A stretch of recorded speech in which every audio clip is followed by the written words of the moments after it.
শেষ ঠিকানায় আপনাকে স্বাগতম। আসলে এমন জায়গা ভ্রমণ করার পূর্বের কোনো অভিজ্ঞতা আমার নেই, আজ প্রথম।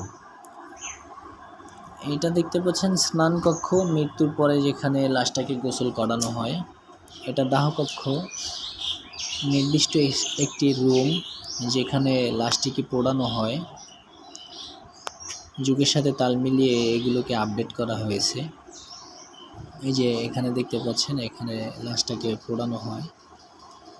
আর এই যে দেখতে পাচ্ছেন, এগুলো সম্পর্কে আসলে আমার কোনো ধারণা নেই, তবে আমার আইডিয়া থেকে আমি বলতে পারি আগুন দিয়ে পোড়ানোর পরে অবশিষ্ট যে অংশগুলো থাকে সেগুলোকে হয়তো বা এখানে দাফন করা হয়। এই যে মোজাইক করা যেগুলো, এগুলো আমার মনে হয় যে এরা একটু সম্ভ্রান্ত পরিবার, অর্থনৈতিকভাবে স্বাবলম্বী, তাদের সমাধিস্থল। আর ওই যে কুলো দিয়ে দেখা যাচ্ছে, এগুলো হয়তো দরিদ্র পরিবার।